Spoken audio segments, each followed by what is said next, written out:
नमस्कार। दूरदर्शन के सभी दर्शकों का हार्दिक स्वागत है, अभिनंदन है। नदियाँ न पिए कभी अपना जल, वृक्ष न खाए कभी अपना फल, अपने तन का मन का धन का देश को दे दे दान रे, वो सच्चा इंसान रे।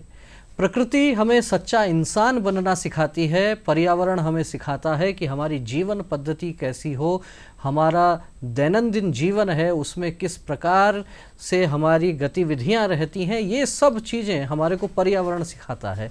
जिस तरीके से कहा गया है कि तरवर फल नहीं खात है, सरवर पिए ही न पान, कह रहीम पर काज हित, संपत्ति संचय ही सुजान। अनेक प्रकार से श्रेष्ठ लोगों ने ये बातें कही हैं और हमारी जीवन पद्धति को पर्यावरण के साथ उन्होंने जोड़ा है। इसके पीछे एक बड़ा भाव ये भी रहा होगा कि पर्यावरण यदि ठीक रहेगा तो ये सृष्टि ठीक रहने वाली है, ये पृथ्वी ठीक रहने वाली है, और यदि पर्यावरण ठीक नहीं रहेगा तो फिर निश्चित रूप से ये कहा जा सकता है कि मानव जीवन पर भी खतरा हो सकता है। पिछले कुछ वर्षों में जिस तरीके से अलग अलग रिपोर्ट्स आ रही हैं, अलग अलग संगठन और ये कहें कि अंतर्राष्ट्रीय स्तर पर भी चिंता व्यक्त की जाती है पर्यावरण की स्थिति को लेकर, उस दौर में अनेक सामाजिक संगठन भी पर्यावरण संरक्षण के लिए काम करते हैं। पर्यावरण और बीजारोपण अभियान, इस विषय पर चर्चा करने के लिए आज हमारे स्टूडियो में पधारे हैं श्रीमान राजेश जी यादव। राजेश जी, आपका बहुत बहुत स्वागत है। जी नमस्कार। राजेश जी सामाजिक कार्यकर्ता हैं, पर्यावरण संरक्षण गतिविधि से लंबे समय से जुड़े हुए हैं और पर्यावरण संरक्षण गतिविधि के अंदर आप पेड़ जो उपक्रम है, खासतौर पर वृक्षारोपण है, पेड़ है और जल संरक्षण सहित अनेक प्रकार के काम आप कर रहे हैं और खासतौर पर अलवर क्षेत्र में आपने अनेक नवाचार किए हैं। सबसे पहले राजेश जी आपसे चर्चा ये करना चाहेंगे कि जब हम पर्यावरण पर संकट की बात करते हैं तो पर्यावरण के अलग अलग जो घटक, जिनके बारे में हम कह सकते हैं कि पेड़ है, पानी है, पहाड़ है, पक्षी है, अनेक प्रकार के जो घटक हैं उनकी अलग अलग से चर्चा करते हैं तो ध्यान में आता है कि सब पर कई प्रकार के संकट हैं। आप क्या सोचते हैं सर्वाधिक संकट किस क्षेत्र में है? देखिए, पर्यावरण संरक्षण गतिविधि मुख्य रूप से 3 बातों को ध्यान में रख के कार्य कर रही है। पेड़, पानी, पॉलीथीन। और सही मायने में यदि हम बात करें तो ये तीनों ही घटक इस प्रकार के हैं जो हमारे पर्यावरण को बचाएंगे, पर्यावरण को अच्छा रखेंगे, और यदि पर्यावरण बिगड़ा भी तो भी इन्हीं तीनों घटकों का महत्वपूर्ण योगदान है। अभी सबसे ज़्यादा जो संकट है वो आज के समय में वो वृक्षों की अंधाधुंध कटाई से लेकर और वृक्षों की कमी जो होती जा रही है।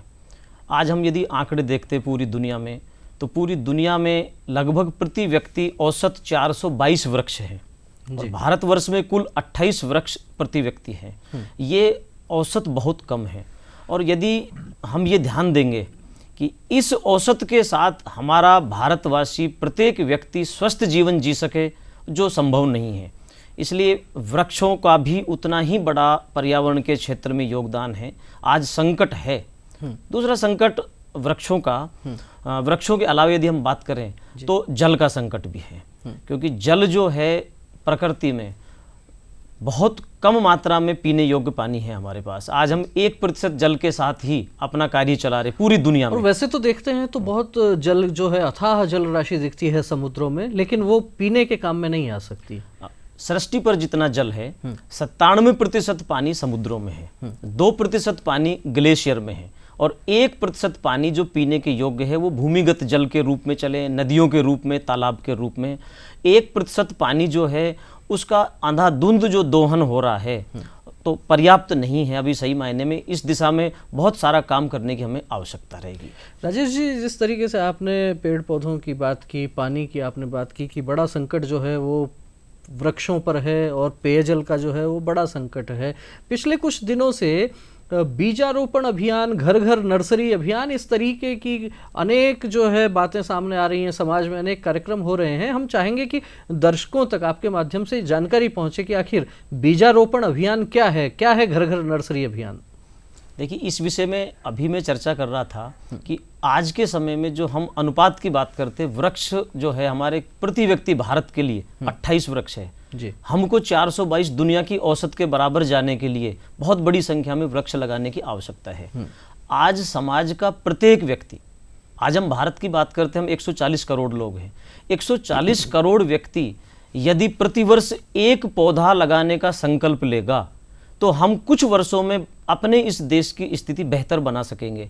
और इसके लिए अभी पर्यावरण संरक्षण गतिविधि ने पूरे देश भर में एक अभियान प्रारंभ किया है कि हम हर घर नर्सरी तैयार कराएंगे। हर घर नर्सरी का उद्देश्य ये है कि प्रत्येक घर में कम से कम 10 पौधे तैयार हों। और 10 पौधे तैयार करने के लिए हमको कहीं से बाजार से नहीं लेके आने पौधे, किसी नर्सरी से नहीं लेके आने। हमारे घर में जो हम बीज बाजार से जो भी फल लेकर आ रहे हैं बाजार से, उस फल को हम खाने के बाद बीज जो हमारे घर में बच रहा है उस बीज को हम अपने पास एकत्रित करेंगे। चाहे वो पपीता हो, चाहे वो आम हो, चाहे जामुन का बीज हो, जो भी बीज हैं उनको रखें और घर में कहीं कोई गमले में, खाली जगह में कहीं भी उनको लगाएं। और कुछ समय बाद जब वो पौधे तैयार हो जाएंगे तो हम अपने आसपास पड़ोस, खेत में, खलिहान में, सड़क के किनारे, कहीं धर्मशाला में, कहीं विद्यालयों में, कहीं मंदिर, मस्जिद, गुरुद्वारे में, जहाँ भी हमें वो जगह दिखे वहाँ हमको वृक्षारोपण करना है। और ये घर घर नर्सरी जो अभियान है इसमें हमने इस तरह का प्रयास किया है कि लगभग एक बस्ती में कुछ 11-21 लोगों की एक समिति बने जी। वो समिति वहाँ के लोगों को जागरूक करे, क्योंकि पर्यावरण संरक्षण एक ऐसा कार्य है जो समाज के हर व्यक्ति की इसमें सहभागिता रहती है। इसमें ना कोई आयु का अंतर रहेगा, ना किसी जाति वर्ग का अंतर रहता है, ना अमीरी गरीबी का। हर व्यक्ति को अपना जीवन जीने के लिए शुद्ध पर्यावरण चाहिए और पर्यावरण संरक्षण के लिए हर व्यक्ति की अपनी भूमिका होती है। तो जो 11-21 लोगों की जो समितियां होंगी वो अपने परिक्षेत्र के सभी लोगों को इस विषय की जानकारी देगी, जागरूकता करेगी कि आपके घर में आपके पास जो अपने बीज हैं उपलब्ध हैं, उन्हीं बीजों से अपने घर में नर्सरी तैयार करेंगे और अपने आसपास उन पौधों को लगाएंगे। ये अभियान पूरे देश भर में चल रहा है और इस अभियान के बड़े सकारात्मक परिणाम आएंगे। आने वाले 4-5 वर्षों में ही बहुत अच्छा हरा भरा वातावरण देखने को भी मिलेगा।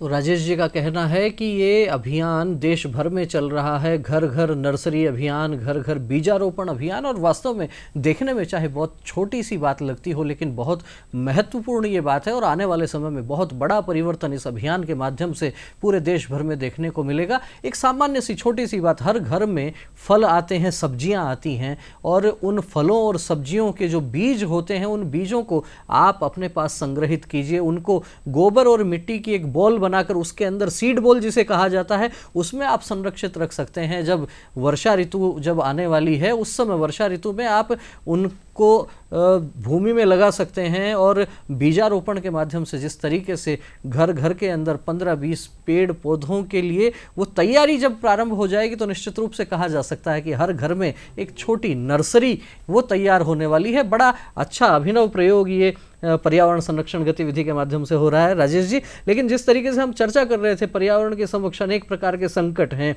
पेयजल का संकट एक बड़ा भारी संकट कहा जा रहा है और खासतौर पर जब हम राजस्थान के परिप्रेक्ष्य में बात करते हैं तो ऐसा कहा जाता है कि विश्व के सर्वाधिक पेयजल से जो त्रस्त हैं जो क्षेत्र, उनमें से कुछ क्षेत्र राजस्थान के क्षेत्र हैं। इस समस्या का निराकरण किस प्रकार से हो सकता है?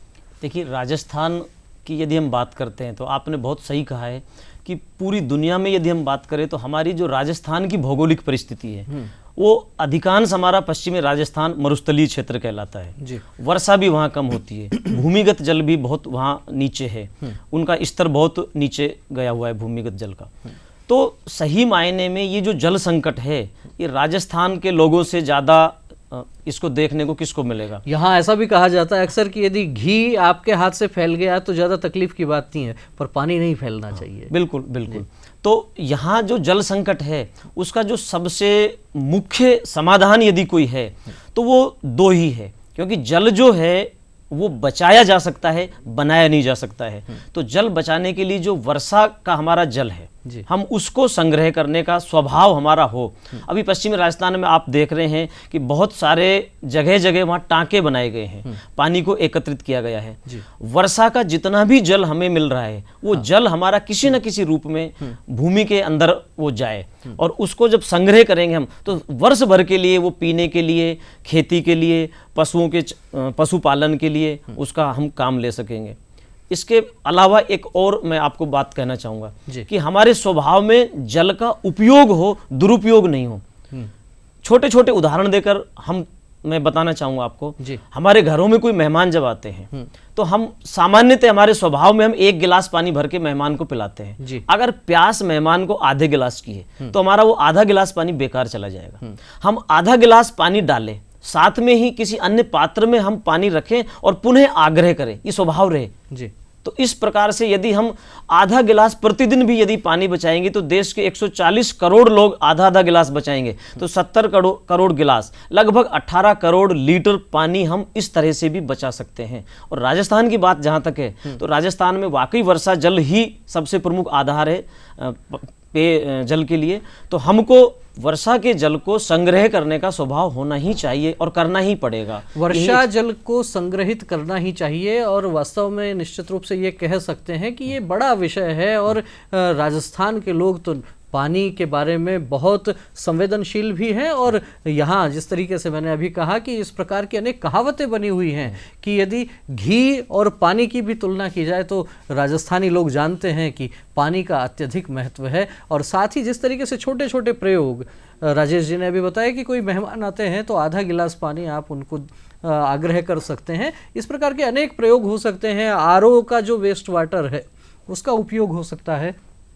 राजेश जी, जैसे हमने चर्चा की अभियान को लेके, घर घर नर्सरी अभियान की बात हुई, पेयजल की बात हुई, ऐसे ही पिछले कुछ महीनों से एक अभियान की ओर चर्चा हो रही है और पर्यावरण संरक्षण की दिशा में कहा जाता है कि वो भी एक बहुत बड़ा अभियान है, एक पेड़ देश के नाम। मैं चाहूँगा उसकी भी जानकारी दर्शकों तक पहुँचे। बिल्कुल बिल्कुल, क्योंकि पर्यावरण संरक्षण गतिविधि का ये महत्वपूर्ण अभियान है, एक पेड़ देश के नाम। हम 140 करोड़ भारत के लोग केवल और केवल यही लक्ष्य लेकर यदि आगे बढ़े कि प्रतिवर्ष हमको एक पेड़ लगाना है और ना केवल पेड़ लगाना, उस पेड़ की परवरिश करनी, उसको पालना। अभी मैं जो विषय आपके सामने रख रहा था कि हर घर नर्सरी जो अभियान है हमारा, हर घर नर्सरी का उद्देश्य यही है कि घर में जितने सदस्य हैं उतने पौधे हम तैयार करें और एक पेड़ हम लगाएं, प्रतिवर्ष पेड़ लगाएं, ताकि हमारा जो पर्यावरण है बिल्कुल शुद्ध हो सकेगा। अभी आप देखिए गर्मी के मौसम में आप देखिए एक पेड़ के नीचे आप खड़े हो जाइए और पेड़ के पास धूप में खड़े हो जाइए, दोनों के तापमान का कितना अंतर है। और जहाँ वृक्ष होंगे, वृक्षों से ही जीवन है सही मायने में। और अभी ये जो अभियान चल रहा है, इस अभियान में आने वाले कुछ वर्षों में ही बहुत बड़ा परिवर्तन आने वाला है, क्योंकि सही मायने में आज भारत का हर वर्ग, चाहे वो युवा हो, बुजुर्ग हो, चाहे हमारी महिला शक्ति हो, हर कोई पर्यावरण को लेकर बहुत जागरूक है। और एक पेड़ देश के नाम, क्योंकि हम राष्ट्र को लेकर आगे बढ़ने वाले लोग हैं, इस देश की चिंता करने वाले लोग हैं। भारत में हमेशा से ही अपने निजी स्वार्थ को छोड़कर और हम अपने पड़ोसियों की, राष्ट्र की, समाज की चिंता करेंगे। इसके नाते एक पेड़ लगाना हम सबकी नैतिक जिम्मेदारी बनती। प्रतिवर्ष हम एक पेड़ लगाएंगे, यही इस अभियान का उद्देश्य है। तो राजेश जी, ये कहा जा सकता है कि एक पेड़ देश के नाम जो अभियान है और साथ ही घर घर नर्सरी अभियान है, दोनों आपस में जुड़े हुए हैं। लेकिन जानना ये चाहेंगे कि आपने एक अभियान तो प्रारंभ कर दिया, घर घर नर्सरी अभियान, बीजारोपण अभियान, फलों के बीज जो है वो घर पे रखना, लेकिन ये विचार हर एक व्यक्ति तक, हर एक घर तक कैसे पहुंचने वाला है, उसके लिए क्या कार्य योजना है? देखिए, अभी हम लोग बैठे हैं, अभी बात कर रहे हैं जी। दूरदर्शन इस विषय को लेकर बहुत सजग है, जागरूक है और बहुत बड़े सामाजिक अभियान चला रहे हैं। इसी नाते समाज के विद्यार्थी वर्ग, समाज के धार्मिक श्रेणी के साधु संत, पुजारी, कथावाचक, विभिन्न प्रकार हमारे एनजीओ के लोग, विभिन्न हमारे व्यवसायी लोग, हर कोई इस अभियान का साझेदार बन रहा है और प्रत्येक ये प्रयास कर रहे हैं कि ये अभियान वाकई पर्यावरण एक ऐसा अभियान है, संरक्षण जो पर्यावरण का ऐसा अभियान है जो हर कोई व्यक्ति अपने अपने तरीके से कर रहा है। लेकिन पर्यावरण संरक्षण गतिविधि ने जब पूरे देश में इस अभियान को प्रारंभ किया तो एक मंच मिला, हर व्यक्ति को आगे से आगे बढ़कर काम करने का एक बहुत बेहतर मंच मिला और सब मिलकर इसमें विद्यार्थी वर्ग, हमारे शिक्षण संस्थान लगे हुए हैं, हमारे धार्मिक संस्थान लगे हुए हैं, हमारी मातृशक्ति महिलाएं सब लगी हुई हैं, हमारे एनजीओ लगे हुए हैं, हमारे मीडिया के लोग लगे हुए हैं, हमारे व्यापारी व्यवसायी वर्ग लगे हुए हैं। हर कोई इस अभियान में बढ़ चढ़कर भाग ले रहा है और जब सब लोग मिलकर इस अभियान को आगे ले जाएंगे तब इसकी सफलता सुनिश्चित है। राजेश जी, चर्चा ये भी करना चाहेंगे आपसे कि जिस तरीके से हम पर्यावरण की बात करते हैं, पेड़ की बात होती है, पानी की बात होती है, इस दौर में कहा जाता है कि पॉलीथीन एक बहुत बड़ा संकट है, विश्व विश्व के सामने, उससे भूमि भी खराब होती है। कहा जाता है कि मुंबई सहित अनेक स्थानों पर हर वर्ष जो बाढ़ आती है उसमें भी बड़ा कारण पॉलीथीन को माना जाता है। पॉलीथीन जो है वो बड़े बड़े नालों में फंस के और जल प्रवाह को उसमें अवरोध उत्पन्न करती है। अनेक प्रकार के दुष्प्रभाव पॉलीथीन के ये तो हम सब ने सुने हैं, लेकिन इस बड़ी समस्या का निराकरण आखिर क्या हो सकता है? ये बिल्कुल सही प्रश्न आपने किया। अभी जो बहुत बड़ा संकट है वो पॉलीथीन का है, और इसके लिए हमारी सरकारें भी बहुत अच्छा प्रयास कर रही हैं। सभी सरकारें ने भी कहा सिंगल यूज पॉलीथीन के संदर्भ में उसका उपयोग कम से कम हो। बिल्कुल बिल्कुल, केंद्र सरकार हो, राज्य सरकारें हो या स्थानीय निकाय हो, सभी बहुत प्रयास कर रहे हैं कि पॉलीथीन का कम से कम उपयोग हो। इसके लिए भी पर्यावरण संरक्षण गतिविधि ने एक महत्वपूर्ण कार्य शुरू किया है। अभी हम कम से कम पॉलीथीन बाजार से लाएं, इसके लिए कपड़े के थैले, बहुत सारे कपड़े के थैले बनवाने प्रारंभ किए। घर में जो हमारे वेस्टेज जो कपड़े, पुराने कपड़े, उनके थैले बनाकर और वितरित किए जा रहे हैं। फल विक्रेताओं के यहाँ, अन्य जो हमारी परचूनी की दुकानें उनके यहाँ, हमारे विद्यार्थी, हमारी बहनें, छोटी जो हमारी जो छात्राएं हैं विद्यालयों में, वो कपड़े के थैले बनाकर इनका वितरण कर रही है। तो सबसे पहला तो ये कि पॉलीथीन ही घर में कम आए। घर में पॉलीथीन आई, उसको हम बाहर नहीं फेंके। तो इसके लिए एक कंसेप्ट नया है इको ब्रिक्स का। तो हम अपने घरों में कोई बोतल लें, खाली हमारी बोतल प्लास्टिक की, और उसमें पॉलीथीन डालना प्रारंभ कर दें। उसमें 1, 2, 3, 40, 50, 60 पॉलीथीन ही आ जाएगी उसमें। तो जो 50-60 पॉलीथीन बाहर सड़क पे फैलेगी, वो सड़क पे फैलने से रुक गई। आप देखिए कि आपने बहुत अच्छा कहा, अभी मुंबई का एक उदाहरण दिया। मुंबई बिल्कुल समुद्र तट के किनारे बसा हुआ शहर है, लेकिन वहां वर्षा जल जो होता है, पानी, वो सारा नीचे जाता है। लेकिन आप देखिए वहां की नालियों में जो लोहे की जो राड लगी हुई है, वहां अध्ययन किया कि आखिर ऐसा क्या कारण था कि मुंबई का पूरा शहर डूब गया। तो वहां नालियों में पॉलीथीन भरी। ये पॉलीथीन हमारी नाली में जाएगी तो रास्ता, नाली अवरुद्ध हो रही है। ये खेत में चली गई तो किसान जब फसल बोता है, वो बीज उस पॉलीथीन पर आता है तो वो बीज नहीं उगता है। यदि वहां पर पानी की बात करें तो वर्षा जल नीचे जमीन में नहीं जाता है। तो इसके लिए 2 बड़े प्रयास किए जा रहे हैं पर्यावरण संरक्षण गतिविधि की ओर से। एक तो पॉलीथीन का उपयोग कम हो, पॉलीथीन आए कम, कपड़े के बैग उपयोग मिले। दूसरा, पॉलीथीन को इको ब्रिक्स में हम काम में ले रहे हैं, इको ब्रिक्स बना रहे हैं, जिससे बहुत सारी इको ब्रिक्स से बहुत सारे काम किए जा रहे हैं। चाहे फर्नीचर बन रहा हो, चाहे दीवारें बन रही हो, चाहे हम घर में साज सज्जा का काम कर रहे, बहुत सारे काम किए जा रहे हैं। निश्चित रूप से कहा जा सकता है कि जो पॉलीथीन है उसको भी आप बोतल में बंद करके और उसको इको ब्रिक्स बना के अनेक प्रकार से उपयोग कर सकते हैं। और आज के इस दौर में तो कहा जाता है कि सिंगल यूज पॉलीथीन जो है वो एक प्रकार का जिन्न है, उसको बंद करके उसके ढक्कन लगा दीजिए, उसको बाहर निकालेंगे तो वो पर्यावरण के लिए बहुत हानिकारक है। और साथ ही पर्यावरण संरक्षण गतिविधि जिस तरीके से जागरूकता का काम कर रही है, कपड़े के थैले जगह जगह वितरित करने का काम है और बनाने के लिए लोगों को प्रेरित करते हैं, कपड़े के थैले बनाइए, उनको घर से अपना साथ में कपड़े का थैला लेकर जाइए। जिस तरीके से आज के 25-30 वर्ष पहले एक हमारे से पहले वाली पीढ़ी को हम देखते थे, घर से बाहर जाते थे, कोई सामान लेकर आना है, थैला साथ में होता था। और किसी ने बहुत अच्छा कहा इस बारे में कि हाथ में रखो कपड़े का थैला, मत करो देश को मैला। क्योंकि सिंगल यूज पॉलीथीन है, आपने एक बार काम में लिया, बाहर फेंक दिया, बहुत भारी नुकसान उसके हैं। और इस संदर्भ में भी हर एक व्यक्ति को जागरूक भी होना पड़ेगा और आस पड़ोस में भी जागरूकता लानी पड़ेगी। राजेश जी, चर्चा करेंगे आपसे पर्यावरण संरक्षण की। जब हम बात कर रहे हैं, एक पेड़ देश के नाम की बात हो गई, बीजारोपण अभियान की बात हो गई और पॉलीथीन की भी बात हुई, लेकिन ये कहा जाता है कि यदि आपको परिवर्तन बहुत जल्दी लाना है और परिवर्तन स्थायी लाना है तो युवाओं को जोड़ना पड़ेगा। आप पर्यावरण संरक्षण के क्षेत्र में युवाओं की भूमिका को किस प्रकार से देखते हैं? ये बिल्कुल सही बात कही आपने विवेक जी। मैं आपको एक बात बताना चाहूँगा, ये देश युवाओं का देश है और आज पूरी दुनिया में सबसे ज़्यादा युवा यदि हैं वो भारत में है। और भारत के युवाओं के बारे में मैं एक बात और कहना चाहूँगा, भारत के युवाओं का टैलेंट दुनिया में किसी से कम नहीं है और संकल्पवान लोग हैं यहाँ के जी। यहाँ के युवा सब इस विषय में बहुत बढ़ चढ़कर भाग ले रहे हैं, क्योंकि अभी मैंने आपसे चर्चा की कि पर्यावरण संरक्षण का कार्य जो है वो किसी आयु वर्ग से जुड़ा नहीं है। लेकिन चूंकि भारतवर्ष में बहुत बड़ी संख्या में युवा है, हमारे जो युवा जितने भी लोग हैं जी। उनको इस दिशा में आगे आके और पहल करनी चाहिए। वो खुद वॉलेंटियर्स बने, वो एक तरह से इनके ब्रांड एम्बेसडर बने, चाहे वो वहाँ वृक्षारोपण का कार्य हो, चाहे वहाँ आपके कचरा प्रबंधन का कार्य हो, चाहे जल संरक्षण का कार्य हो। और मैं इस विषय में एक बात आपको बताना चाहूँगा। अभी मैं अलवर की बात करना चाहूँगा कि अलवर में एक खैरतल कस्बा है, वहाँ के कुछ युवाओं ने एक संकल्प लिया कि वर्षा का जो जल है उसको भूमि के अंदर ले जाया जाए।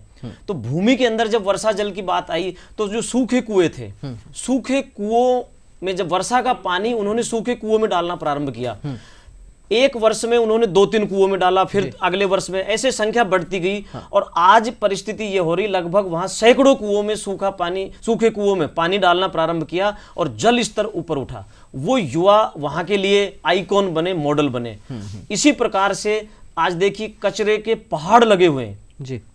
युवाओं के पास वो टैलेंट है, टेक्नोलॉजी है, वो इस विषय में और भी अध्ययन कर सकते हैं कि इस कचरे का क्या रीयूज हो, किस प्रकार से पॉलीथीन का रीयूज हो सकता है। तो भारत का युवा इसका आइकॉन बने, इसका एम्बेसडर बने और आगे आकर आदर्श प्रस्तुत करे, तब ये देश निश्चित रूप से पर्यावरण संरक्षण को बहुत आगे ले जा सकता है। और सुखद भारत की तस्वीर युवा के माध्यम से हम सबको देखने को मिल युवाओं के माध्यम से सुखद भारत की तस्वीर देखने को मिलेगी। और युवा जब पर्यावरण संरक्षण के क्षेत्र में भी बढ़ चढ़कर काम करेंगे, इस दिशा में भी जागरूक होंगे और बाकी समाज को भी जागरूक करेंगे, तो निश्चित रूप से स्थितियां बहुत जल्दी बदलने वाली हैं। और जब हम वैश्विक परिदृश्य में देखते हैं कि पर्यावरण का संकट बड़ा संकट है, उस दौर में भारत के युवा यदि इस विषय को आगे बढ़ाते हैं तो निश्चित रूप से परिणाम सुखद आने ही हैं। राजेश जी, कार्यक्रम हमारा अंतिम चरण में है और जब बात पर्यावरण संरक्षण की हम करते हैं तो अक्सर देखने को मिलता है सरकारें इस दिशा में बहुत कुछ करती हैं, सामाजिक संस्थाएं भी बहुत कुछ करती हैं, एनजीओ भी बहुत काम करते हैं, लेकिन मुझे ऐसा लगता है कि केवल सरकार, एनजीओ, सामाजिक संस्थाएं केवल उनका विषय नहीं है। आखिर ये जन जन का विषय कैसे बनेगा? हर एक व्यक्ति, एक साधारण व्यक्ति जो बहुत अधिक पर्यावरण के संदर्भ में चाहे नहीं जानता हो, लेकिन वो अपनी दिनचर्या में क्या कुछ ऐसा कर सकता है, क्या कुछ ऐसे 3, 4, 5 छोटे छोटे प्रयोग हो सकते हैं कि जिनको अपनाकर हर एक व्यक्ति पर्यावरण संरक्षण की दिशा में अपना योगदान दे सकता है? देखिए, बिल्कुल सही कहा आपने ये कि ये केवल सरकारों का काम नहीं है, केवल सामाजिक संस्थाओं का काम नहीं है, कुछ चुनिंदा लोगों का काम नहीं है, ये हर व्यक्ति का काम है। इसमें बालक भी, युवा भी, वयस्क भी, प्रौढ़ भी, बुजुर्ग भी, हर कोई इसमें अपनी भूमिका निभाएगा। अभी जैसे 2-3 बातें मैं आपको बताना चाहूँगा।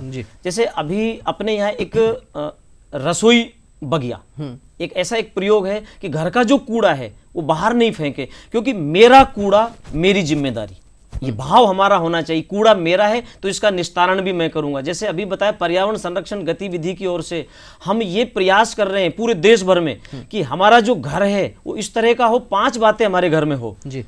5 वृक्ष लगे घर में, घर में बिजली की बचत हो, घर का कूड़ा घर में निस्तारित हो, पानी जो है उसका बहुत सदुपयोग हो, और साथ में घर में पक्षी घर भी रहे।